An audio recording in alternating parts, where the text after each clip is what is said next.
Imaginen un escenario que resecaría la boca de cualquier persona normal. Acabamos de cerrar el caso del cometa que se desintegró en la atmósfera solar. Exhalamos con alivio, llamándolo un fuego artificial hermoso, pero seguro. Sin embargo, hoy haremos algo que está prohibido en las noticias, pero permitido en la ciencia. Llevaremos a cabo un experimento mental. Cambiaremos solo una variable en la ecuación orbital. Imaginen que el ángulo de entrada del cometa en el plano de la eclíptica hubiera sido diferente. Imaginen que una maniobra gravitatoria cerca de Júpiter hubiera desviado su trayectoria por solo una centésima de grado. Y ahora, esta montaña de hielo, acelerada a velocidades demenciales, no vuela hacia el Sol, vuela hacia nosotros. Bienvenidos a la simulación del día del juicio.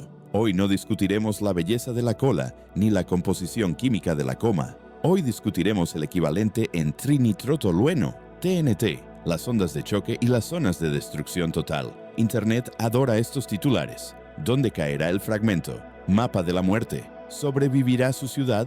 Por lo general, esto es puro clickbait, creado para vender publicidad. Pero el cosmos es un campo de tiro y los blancos se mueven. La Tierra es un blanco de 12.000 kilómetros de diámetro. Y aunque la probabilidad de un impacto es insignificante, nunca es igual a cero. La historia de nuestro planeta está escrita en cráteres. Y hoy escribiremos otro capítulo hipotético de esa historia.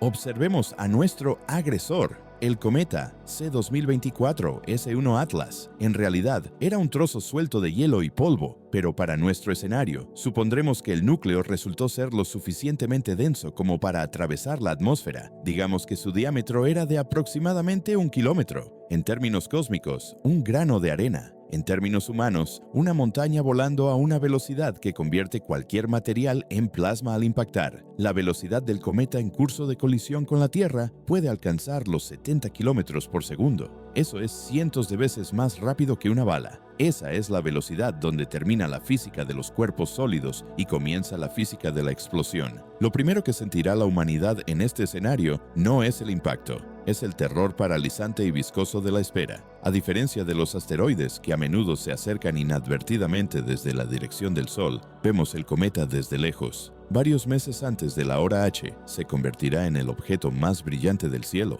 Colgará sobre nuestras cabezas como una espada de Damocles, haciéndose más grande con cada noche. Las redes sociales se convertirán en un infierno. La economía colapsará porque nadie irá a trabajar sabiendo que todo terminará en una semana. Los cultos religiosos saldrán a las calles. Este será un tiempo de descompensación psicológica total. Conoceremos la fecha y la hora con precisión de un segundo, pero no sabremos lo principal. ¿Dónde exactamente? El problema de pronosticar el punto de impacto radica en que la Tierra rota. Un error en el tiempo de llegada de tan solo 1 minuto desplaza el punto de caída miles de kilómetros en longitud. Mientras el cometa está lejos, la zona de impacto es todo el planeta. Es una ruleta rusa a escala planetaria. Londres, Tokio, el Océano Pacífico o su patio trasero. Los astrónomos refinarán la trayectoria cada hora, estrechando el corredor de la muerte, y el mundo entero lo seguirá como una lotería, donde el premio principal es la vida y la pérdida es la vaporización. Recordemos la historia para comprender la magnitud. Hace 66 millones de años, el asteroide Chicxulub, con un diámetro de unos 10 kilómetros, se estrelló contra la península de Yucatán. El resultado, la extinción de los dinosaurios, un invierno nuclear, lluvias ácidas. Nuestro huésped hipotético es más pequeño, solo 1 kilómetro. ¿Significa eso que nos salvaremos fácilmente? No. La energía cinética depende del cuadrado de la velocidad. Los cometas, por regla general, vuelan más rápido que los asteroides. El impacto de un cuerpo de 1 kilómetro a 70 kilómetros por segundo liberará energía equivalente a la explosión de decenas de miles de bombas de hidrógeno detonadas en un solo punto simultáneamente. Esto no es el fin del mundo en el sentido bíblico, donde perece todo ser vivo. Esto es, como dicen los militares, un daño inaceptable. Si una masa de este tipo cae en el océano, levantará un tsunami de cientos de metros de altura que arrasará las costas de los continentes, destruyendo las ciudades más grandes del mundo: Nueva York, Shanghái, Río de Janeiro. Si cae en tierra, excavará un cráter del tamaño de París y levantará tanto polvo a la estratosfera que el sol se oscurecerá durante varios años, provocando hambruna, y el colapso de la agricultura. ¿Por qué es tan importante para nosotros ejecutar este escenario? No para asustarlos antes de dormir, sino para comprender la fragilidad de nuestra civilización. Hemos construido una casa de cristal en el cruce de caminos cósmicos. Estamos acostumbrados a pensar que somos los dueños del planeta, pero una roca volando desde la nube de Oort puede demostrarnos que aquí solo somos inquilinos que pueden ser desalojados sin previo aviso. A menudo escuchamos frases tranquilizadoras de la NASA. No hay amenaza en los próximos 100 años. Pero la palabra probabilidad es un asunto complicado. La probabilidad de que gane la lotería también es insignificante, pero alguien gana todas las semanas. En la lotería cósmica, el premio gordo fue el meteorito de Tunguska. En 1908 tuvimos suerte. Cayó en la taiga, donde no había nadie excepto renos. Pero si hubiera llegado 4 horas más tarde, debido a la rotación de la Tierra, San Petersburgo habría estado bajo el impacto. La ciudad habría sido borrada de la faz de la Tierra. La historia del siglo XX habría tomado otro camino. En nuestra investigación iremos hasta el final. No confiaremos en la suerte. Tomaremos los parámetros del cometa Atlas, los cargaremos en el simulador balístico y presionaremos el botón Iniciar. Veremos qué sucede en los primeros segundos de la entrada a la atmósfera. Veremos cómo el aire se convierte en hormigón por la compresión de choque. Analizaremos la física de la onda de choque que circunnavegará el globo varias veces. Y responderemos a la pregunta: ¿tenemos alguna posibilidad de derribar o desviar tal amenaza si solo nos enteramos de ella con medio año de antelación? ¿O todo lo que nos quedará será observar el hermoso espectáculo del último atardecer? Prepárense, ahora será ruidoso. Comenzamos la cuenta regresiva para una colisión que, afortunadamente, no ocurrió en la realidad, pero que inevitablemente sucederá en el futuro. La pregunta es solo cuándo. Para comprender la magnitud de la amenaza que se cierne sobre nuestras cabezas en este escenario, debemos dejar de lado las emociones y abrir el libro de texto de física en el capítulo Energía cinética. En las películas de Hollywood, a menudo se nos muestra cómo los héroes detonan un asteroide con un misil nuclear un segundo antes del impacto, y este se dispersa en pequeños fragmentos que se queman en la atmósfera en una hermosa lluvia. Esto es mentira. Es una mentira peligrosa que adormece la vigilancia. En realidad, estamos lidiando con la energía del movimiento, que no se puede simplemente anular. La fórmula de la energía cinética es la masa multiplicada por la velocidad al cuadrado y dividida por 2. La palabra clave aquí es la velocidad al cuadrado. Nuestro proyectil hipotético, el cometa Atlas, no solo vuela rápido,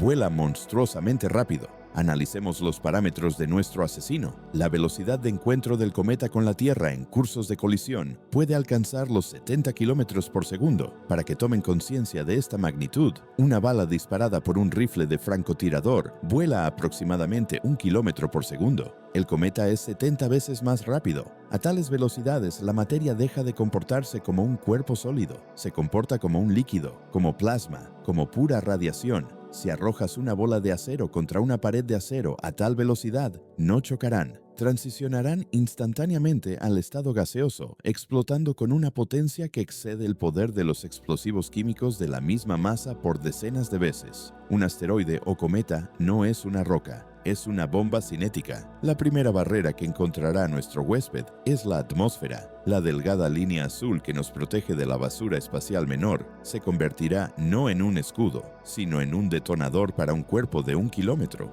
Cuando un objeto invade el aire a velocidad hipersónica, ocurre un fenómeno llamado compresión de gas. Las moléculas de nitrógeno y oxígeno frente a la nariz del cometa simplemente no tienen tiempo de dispersarse. Se comprimen en un cojín denso, cuya temperatura se dispara instantáneamente a decenas de miles de grados. Esto es más caliente que la superficie del Sol. El aire se convierte en plasma. El cometa comienza a arder no por fuera, sino por todas partes a la vez. Y aquí llegamos a una bifurcación de escenarios que depende de la composición del núcleo. Si el cometa es poroso, como asumimos en nuestra investigación real, no llegará a la Tierra, explotará en el aire. Esto se llama explosión aérea o airburst. Esto es exactamente lo que sucedió el 30 de junio de 1908 sobre el río Tunguska Pedregosa en Siberia. El cuerpo de Tunguska era relativamente pequeño, quizás de 50 o 60 metros de diámetro. Entró en la atmósfera y al no resistir la presión, explotó a una altitud de 5 a 10 kilómetros. ¿El resultado? 2.000 kilómetros cuadrados de taiga fueron derribados como cerillas. Los árboles yacían en abanico desde el epicentro. La onda expansiva circunnavegó el globo 2 veces. El resplandor de la explosión fue visible a cientos de kilómetros y las estaciones sísmicas en Europa registraron un terremoto. Y ahora escalemos. Nuestro hipotético cometa Atlas tiene un diámetro no de 50 metros, sino de 1 kilómetro. El volumen y por lo tanto la masa crecen al cubo. Este cuerpo es miles de veces más masivo que el meteorito de Tunguska. Si tal montaña explota en la atmósfera, no derribará el bosque, borrará una ciudad del tamaño de Moscú o Nueva York, dejando en su lugar vidrio fundido. La onda de choque será tan fuerte que matará a personas a cientos de kilómetros de distancia, no por escombros, sino simplemente por el diferencial de presión, rompiendo pulmones y tímpanos. Los edificios se plegarán como castillos de naipes incluso antes de que llegue el sonido de la explosión. Pero consideremos el peor escenario. Supongamos que el núcleo del cometa era más denso de lo que pensábamos, o el ángulo de entrada era demasiado pronunciado. El cometa atraviesa la atmósfera en un par de segundos y toca la superficie. Aquí entra en vigor la geología de los desastres. El 70% de la superficie terrestre es agua. La probabilidad de caer en el océano es de 7 a 10. ¿Qué sucede si una plancha al rojo vivo del tamaño de una montaña cae en una bañera? Habrá vapor. Mucho vapor. En el momento del impacto con el agua, el cometa no se detendrá. Perforará la columna de agua del océano hasta el fondo, incluso si es la fosa de las Marianas. El agua frente a él se evaporará instantáneamente, creando una cavidad de cavitación, un cilindro vacío en el océano que momentáneamente expondrá el fondo. Pero el agua es incompresible. La onda de choque viajará en todas direcciones a la velocidad del sonido en el agua, 1,5 kilómetros por segundo. Esto generará un mega tsunami. No son las olas que vimos en Tailandia o Japón.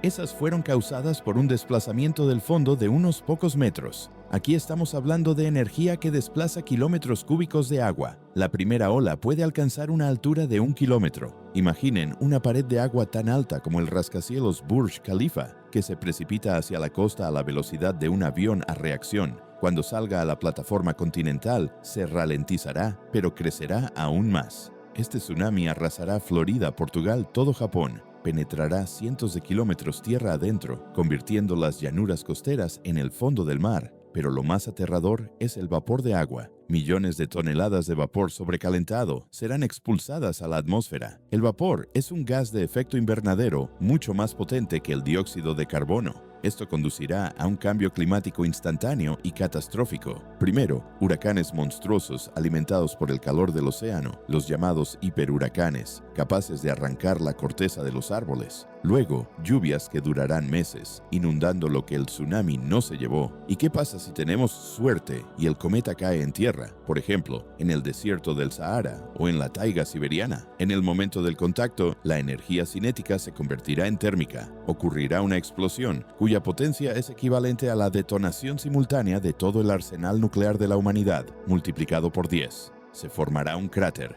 Para un cuerpo de 1 kilómetro, el diámetro del cráter será de unos 20 kilómetros, la profundidad de varios kilómetros. En el centro del cráter, debido al efecto de rebote, crecerá una colina central, un pico compuesto por rocas del manto que saltaron hacia arriba, como una gota de leche. Pero el cráter es solo la cicatriz. El asesino será lo que salga de él, la eyecta. Miles de millones de toneladas de roca, fundida y convertida en polvo, serán expulsadas a la estratosfera e incluso al espacio. Parte de estos escombros caerá de nuevo sobre la Tierra en unas pocas horas, incandescentes al entrar en la atmósfera. El cielo en todo el planeta se volverá rojo, como la espiral de una estufa eléctrica. La temperatura del aire subirá a 200 grados. Los bosques se encenderán simultáneamente en todos los continentes. Será un incendio global. El polvo y el hollín de los incendios bloquearán el sol. Llegará el invierno de asteroides. La fotosíntesis se detendrá. Las plantas morirán, serán seguidas por los herbívoros, luego por los depredadores. Las cadenas alimentarias se derrumbarán. Fue precisamente este escenario el que puso fin a la historia de los dinosaurios hace 66 millones de años. El impacto en la península de Yucatán, el cráter Chicxulub. Entonces, el asteroide era más grande, 10 kilómetros, pero nuestro pequeño de 1 kilómetro será suficiente para hacer retroceder a la civilización a la edad de piedra. La electrónica fallará, la agricultura será imposible, las ciudades se convertirán en trampas, sobrevivirán aquellos que puedan cultivar hongos en sótanos y filtrar agua radiactiva. Hagamos una analogía histórica para comprender cuán vulnerables somos. En 2013, un bólido de solo unos 20 metros de diámetro explotó sobre Chelyabinsk. 20 metros. Es el tamaño de una casa. Explotó a una altitud de 20 kilómetros. La onda de choque rompió las ventanas de toda la ciudad. 1.500 personas resultaron heridas y el techo de una fábrica de zinc se derrumbó. Esto fue un grano de arena. Nuestro cometa es 50 veces más grande en diámetro y 125.000 veces más pesado en masa. La energía de Chelyabinsk es de 500 kilotoneladas. La energía de Atlas es de 50.000 megatoneladas. Compararlos es como comparar un petardo con la erupción del volcán Krakatoa. La mecánica de la destrucción también incluye el impacto sísmico. La caída de un cuerpo de 1 kilómetro provocará un terremoto de magnitud superior a 10. La humanidad no ha registrado tales terremotos en toda la historia de las observaciones. La corteza terrestre ondulará como una sábana que se sacude. Se abrirán fallas donde nunca las hubo. Los volcanes dormidos despertarán. Si el impacto ocurre en una zona volcánicamente activa, por ejemplo, en Yellowstone, podría provocar una supererupción volcánica que acabaría con lo que queda de la biosfera. En este sombrío escenario hay un matiz importante: la composición del cometa. Recordamos que Atlas es una bola de nieve sucia. A diferencia de los asteroides de hierro, el cometa lleva consigo una enorme cantidad de sustancias volátiles: cianuros, monóxido de carbono, amoníaco. Al evaporarse, envenenarán la atmósfera localmente. En el lugar del impacto, será un ataque químico a escala cósmica. Las lluvias que caigan después del impacto serán ácidas. Quemarán las hojas de los árboles y envenenarán las fuentes de agua dulce. El océano comenzará a acidificarse, matando el plancton y los corales. Así, el dossier de nuestro asesino mecánico es el siguiente: arma, proyectil cinético con un peso de miles de millones de toneladas, velocidad hipersónica, método de asesinato combinado, onda de choque, tsunami, radiación térmica, incendio global, invierno nuclear, lluvia ácida. La humanidad no tiene un escudo contra tal arma. Nuestros sistemas de defensa antimisiles están diseñados para derribar misiles delgados y lentos. Son inútiles contra una montaña que vuela desde el cenit. Pero lo más terrible de esta investigación no es la descripción de la destrucción. Lo más terrible es el silencio. El cosmos es el vacío. La aproximación del cometa será insonora. Lo veremos, pero no lo oiremos. El sonido vendrá solo después del impacto. Y para aquellos que se encuentren en la zona de impacto directo, no habrá sonido en absoluto. El sistema nervioso no tendrá tiempo de transmitir la señal de dolor al cerebro. Simplemente desaparecerán, convirtiéndose en parte del plasma. En la siguiente parte de nuestro escenario hipotético, intentaremos encontrar esperanza. Simularemos las acciones de los gobiernos y científicos en los 6 meses que tendremos antes del impacto. ¿Podremos construir arcas? ¿Podremos enviar una misión de Bruce Willis? ¿O la única salida será aceptar lo inevitable? Analizaremos la mecánica social del fin del mundo. ¿Cómo se comportará la gente sabiendo la fecha de su muerte? ¿Caos o solidaridad? ¿Saqueo u oración? Esta será una prueba no de la fuerza del hormigón, sino de la fuerza del espíritu humano. Entramos en la fase más tensa de nuestra simulación. Los parámetros orbitales están confirmados. El punto de impacto está definido. Supongamos que es el centro del océano Atlántico. Tiempo hasta el contacto: 6 meses. Este es el plazo que separa la vida ordinaria con café matutino y atascos del momento en que el océano hierve. En este capítulo examinaremos no la física de la roca, sino la física de la desesperación humana y la impotencia tecnológica. Llevaremos a cabo una prueba de choque de nuestra civilización. Podremos unirnos ante la aniquilación o nos destruiremos a nosotros mismos incluso antes de que el cometa toque la atmósfera. Esta es la culminación de la historia de la especie Homo sapiens. La primera reacción del mundo no es pánico, sino parálisis burocrática. Los gobiernos de las potencias nucleares, EEU, China, Rusia, convocan consejos de seguridad de emergencia. Sobre las mesas yacen carpetas con planes de defensa planetaria, pero el problema es que estos planes solo existen en teoría. Nunca, subrayo, nunca hemos intentado desviar un objeto de este tamaño a tal velocidad. La misión DART, realizada por la NASA en 2022, desvió con éxito una pequeña luna de asteroide. pero el cometa Atlas es miles de veces más pesado. Es como intentar detener un tren de mercancías disparándole con una pistola de aire comprimido. Sin embargo, se toma una decisión. Operación Última Oportunidad. El mundo entero sigue el lanzamiento de los interceptores. No podemos usar un remolcador gravitatorio. No tenemos tiempo para eso. Tales misiones requieren décadas. No podemos usar un impacto cinético. La masa del cometa es demasiado grande. Solo queda un medio que hemos acumulado para la guerra entre nosotros: las armas nucleares. La idea es simple: detonar una serie de cargas de megatoneladas cerca de la superficie del núcleo para vaporizar parte de la sustancia. El empuje reactivo de la vaporización debería desviar al cometa de su curso. Y aquí entra en juego la astucia de nuestro enemigo. Un cometa no es un monolito. Recordamos las lecciones de los cometas I-4 y S-1. Es una bola de nieve sucia, atravesada por grietas. La onda de choque de una explosión nuclear no empuja el núcleo por completo, pasa a través de él como el ultrasonido. En lugar de desviarse, el cometa se desintegra. Convertimos una bala en una carga de perdigones. En lugar de un cráter que destruiría Europa, obtenemos una lluvia de meteoritos que cubre todo el hemisferio norte, escombros de cometa radiactivos. La simulación muestra: un intento de intercepción en una etapa tardía aumenta el área de daño varias veces. Perdimos la batalla en el espacio. El segundo acto de este drama se desarrolla en la Tierra. El contrato social que sostiene nuestra sociedad queda anulado. ¿Por qué pagar la hipoteca si el banco no existirá en medio año? ¿Por qué ir a trabajar si el resultado de tu trabajo se quemará? La economía se detiene instantáneamente. Las bolsas de valores cierran para siempre. El dinero pierde sentido. La única moneda son las conservas, el agua, los medicamentos y los cartuchos. Las ciudades se sumergen en el caos. La policía y el ejército desertan para estar con sus familias. Comienza la gran migración. Si el punto de impacto calculado es el Atlántico, miles de millones de personas de Europa, América y África intentan llegar a zonas seguras. En las profundidades de Siberia, en Asia Central, en las montañas del Tíbet, las carreteras se convierten en cementerios de automóviles. Las multitudes asaltan los aeropuertos. Los gobiernos declaran la ley marcial, pero nadie cumple las órdenes. Vemos cuán frágil es el barniz de la civilización. Ante la muerte volvemos a ser tribus que luchan por una cueva.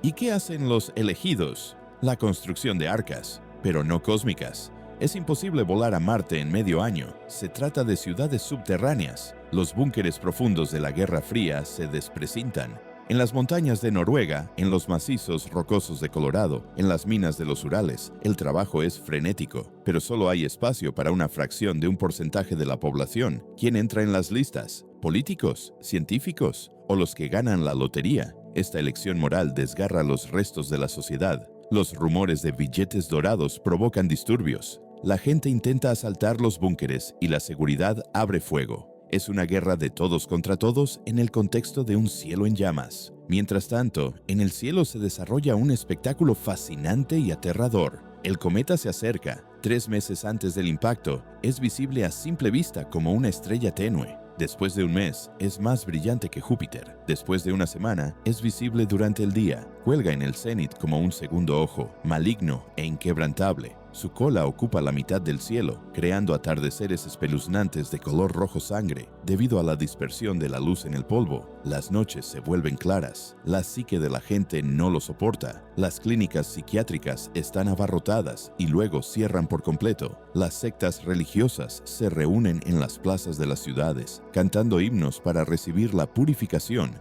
Llega el día X. Las últimas 24 horas. El cometa entra en la esfera de atracción de la Tierra. Ahora no vuela, cae. Su tamaño visible aumenta con cada minuto. Ya no es un punto, es un disco en el que se pueden distinguir los detalles del relieve, montañas y cañones del infierno helado. La influencia gravitatoria del cometa comienza a sentirse en la Tierra, incluso antes del impacto. Las mareas se vuelven locas. El agua se retira kilómetros de las costas, exponiendo el fondo, como si el océano estuviera respirando profundamente antes de saltar. Los animales aúllan, los pájaros caen del cielo, desorientados por las tormentas magnéticas. La simulación muestra el momento de la entrada a la atmósfera. Esto ocurre sin sonido para el observador en tierra, porque el objeto vuela más rápido que el sonido. La gente ve un destello, es más brillante que 1000 soles. Aquellos que miran directamente al cometa se quedan ciegos instantáneamente. La retina se quema, el cielo se desgarra. Parece que alguien ha pasado un rayo gigante por la bóveda celeste, revelando un abismo blanco cegador detrás. El aire frente al cometa se comprime hasta el estado de plasma, brillando en violeta y azul. Segundos después del destello, llega la ola de calor. No es viento, es calor. Los bosques, la ropa, el cabello, la pintura de los automóviles se encienden por sí mismos en un radio de miles de kilómetros desde el epicentro. Las ciudades se convierten en hornos, el asfalto se derrite y fluye en ríos. Y solo entonces llega el sonido, la onda de choque. Se mueve como un muro de aire comprimido, barriendo los rascacielos como polvo. Pero volvamos a nuestro punto de impacto, el océano Atlántico. El cometa atraviesa la atmósfera en 2 segundos y se estrella contra el agua. En este momento, el tiempo para la humanidad se divide en antes y después. La energía del impacto vaporiza kilómetros cúbicos de agua. El fondo del océano se rompe, exponiendo el manto. La liberación de vapor y roca fundida se eleva al espacio, formando una nube en forma de hongo de cientos de kilómetros de altura. Esta nube es visible desde la Luna como una úlcera negra que se extiende sobre la cara azul de la Tierra. El giro de nuestro escenario es que lo más terrible ocurre no en el momento del impacto, sino en las primeras horas posteriores. Temíamos el fuego, pero el asesino será la oscuridad. La eyecta, la roca expulsada, entra en una trayectoria suborbital y comienza a caer de nuevo en todo el planeta. Miles de millones de meteoros. El cielo se convierte en una tapa de horno al rojo vivo. La temperatura atmosférica global aumenta a cientos de grados. Aquellos que no se quemaron de inmediato se asan vivos. La única posibilidad de sobrevivir es estar en las profundidades de la Tierra. En este momento, nuestra simulación se detiene. La pantalla se apaga. Respiramos. Esto fue solo un escenario. El cometa Atlas se quemó en el Sol. No cayó sobre la Tierra. Pero este experimento mental reveló un detalle importante del que rara vez hablamos. La principal vulnerabilidad de nuestra civilización no es la falta de misiles, sino la falta de unidad. En nuestro modelo, perecimos no porque no pudimos derribar el cometa, sino porque pasamos los últimos meses en pánico, egoísmo y repartiendo búnkeres. Técnicamente, la humanidad tiene el potencial para la defensa. Si hubiéramos detectado la amenaza con 5 o 10 años de antelación, lo habríamos logrado. Podríamos haber utilizado un remolcador gravitatorio o un cañón de iones para cambiar la órbita de forma lenta y delicada. Pero para esto se necesita un sistema de monitoreo global, cientos de veces más potente que el Atlas actual. Y se necesita voluntad política para gastar billones de dólares no en portaaviones, sino en telescopios e interceptores espaciales. Este escenario es una vacuna contra la despreocupación. Vivimos en un campo de tiro cósmico, y el hecho de que todavía estemos vivos es una suerte estadística que no puede durar para siempre. Tunguska fue una advertencia. Chelyabinsk fue un recordatorio. El cometa Atlas fue una demostración de la fuerza de la naturaleza. La pregunta no es si algo volverá a caer. La pregunta es si estaremos listos para enfrentar este impacto no como tribus fragmentadas, sino como una civilización planetaria. En la parte final, saldremos del búnker de simulación a la superficie del mundo postapocalíptico. Veremos qué queda de la Tierra un año después del impacto. ¿Hay vida en el invierno de asteroides? ¿Y puede la caída del cometa convertirse en el comienzo de un nuevo ciclo de evolución, como sucedió después de la muerte de los dinosaurios? Encontraremos esperanza donde, al parecer, solo quedaban cenizas. Apagamos el simulador, las pantallas se apagan y los gráficos aterradores de las ondas de choque y los saltos de temperatura desaparecen. Respiramos. En este momento, cuando en el silencio del gabinete te das cuenta de la magnitud de lo sucedido, incluso hipotéticamente, queda claro por qué la humanidad teme tanto al cielo estrellado. El cometa Atlas no cayó, pero el escenario de su caída nos reveló el secreto más terrible. Nuestra civilización es indecentemente frágil y nuestro progreso tecnológico, que parecía inquebrantable, puede ser borrado de la faz de la Tierra por un solo trozo de hielo. En este capítulo final, saldremos del búnker de simulación y observaremos el mundo un año después de la hora H, evaluaremos las consecuencias y encontraremos lo que queda del espíritu humano. Primero, la imagen física. Ha pasado un año. El planeta sobrevivió no solo a un impacto, sobrevivió a un ataque combinado. Estamos lidiando con un mundo post-apocalíptico, sumergido en un invierno de asteroides. El cielo, cubierto por miles de millones de toneladas de polvo y hollín de incendios globales, tiene un tono naranja oscuro o marrón. El Sol es un disco tenue e invisible. La temperatura promedio en la superficie ha bajado 10 y en algunos lugares 20 grados. El otoño eterno, que se convierte en un invierno helado, es el clima para los próximos 3 a 5 años. La fotosíntesis prácticamente se ha detenido. El plancton, la base de toda la cadena alimentaria marina, ha muerto en el océano. En tierra, los grandes bosques han perecido, cubiertos por una capa de lluvia ácida y hollín. Los antiguos continentes, América del Norte y del Sur, Europa, Asia, yacen bajo una capa delgada, pero mortal, de eyecta cometaria y terrestre. Las áreas más cercanas al Atlántico, donde cayó el cometa, fueron sometidas a una esterilización total. La onda de choque y el megatsunami borraron las megaciudades costeras hasta los cimientos. Perdimos el 90% de las principales ciudades, puertos e infraestructura industrial. La electricidad, la comunicación, Internet, todo esto dejó de existir en las primeras horas. Hemos regresado a la era del vapor y la fuerza muscular. Ahora, la población humana, según las estimaciones de la simulación, si no hubiera habido un sistema de búnkeres, no más del 1% de la población habría sobrevivido. De 8.000 millones de personas, quedarían menos de 100 millones. Estas personas están distribuidas de manera desigual. La mayor parte murió por la onda de choque, la radiación térmica y el tsunami. Los que sobrevivieron mueren ahora por el hambre, el frío, las enfermedades y la contaminación radiactiva. Los focos de supervivencia más grandes se encuentran en las profundidades de la Tierra, en minas, en bases militares abandonadas, en las gargantas de las montañas de Asia Central o en las profundidades de África, donde la ola o la marea no llegaron. Estos sobrevivientes no son los afortunados poseedores de billetes dorados, son personas que ganaron el derecho a vivir en el infierno. El panorama social ha cambiado irreversiblemente. Los antiguos estados han desaparecido. Solo quedan grupos locales, armados y desesperados, luchando por las últimas reservas de alimentos. La única forma de organización es lo que queda de las bases militares que lograron mantener las comunicaciones y los generadores. Los científicos e ingenieros que sobrevivieron en los búnkeres se convierten en la moneda más valiosa. Su tarea no es revivir la civilización, sino simplemente mantener la vida. Necesitan aprender a cultivar alimentos en las condiciones del invierno de asteroides, filtrar el agua contaminada y defenderse de las bandas de merodeadores que no pudieron entrar en los búnkeres. Pero en este escenario del fin del mundo, también hay un punto de inflexión que da esperanza. La caída del cometa, al destruir la civilización anterior, eliminó todas sus enfermedades crónicas de la Tierra. Las fronteras desaparecieron, las disputas nacionales desaparecieron, las guerras monetarias desaparecieron. Solo quedó un objetivo global, absolutamente claro: sobrevivir. Los que sobrevivieron se verán obligados a unirse. La supervivencia dependerá de la solidaridad, del intercambio de conocimientos y recursos. Por primera vez en la historia de la humanidad, las personas no tendrán que elegir a quién servir, si a un presidente o a un rey. Tendrán que elegir cómo reconstruir el fuego en la oscuridad.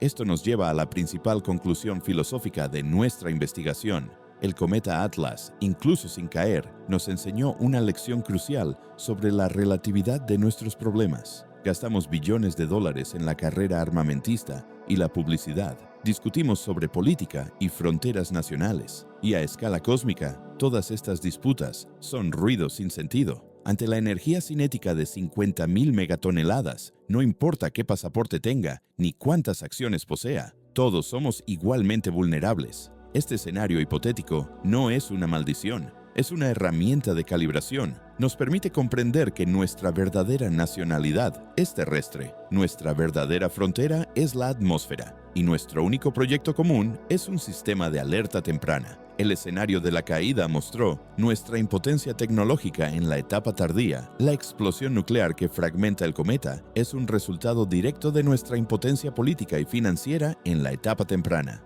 Si hubiéramos gastado no fracciones de un porcentaje, sino al menos un 1% del PIB global en monitoreo espacial, la amenaza podría haberse detectado décadas antes y resuelto con un remolcador gravitatorio elegante y lento. En resumen, el cometa Atlas que derribamos en nuestra simulación nos deja dos legados. El primero es un legado físico, un cráter en el océano, un nuevo clima y una nueva era geológica. El segundo es un legado mental, la conciencia de que debemos gastar recursos en la protección de nuestra atmósfera y no en la lucha entre nosotros. La vida en la Tierra se reanudará, como sucedió después de Chicxulub.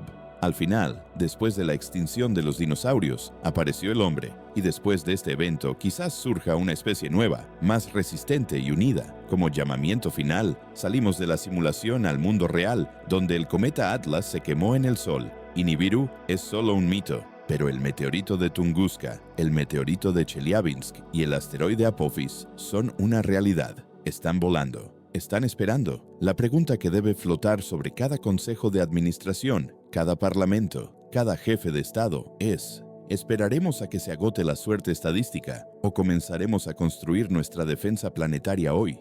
¿Invertiremos dinero en telescopios que nos salven o en búnkeres que salven a uno de nosotros? Este escenario no se trata del fin del mundo, se trata del comienzo de una nueva era en la que la humanidad debe madurar. Una era en la que reconozcamos que nuestra civilización es una tripulación en un solo barco, y si aparece un agujero en el costado, toda la tripulación se hunde. No permitan que los miedos y el clickbait los distraigan de lo principal. Miren al cielo y exijan a quienes gobiernan el mundo que miren allí con ustedes. Hasta la próxima conexión en la frecuencia de la ciencia.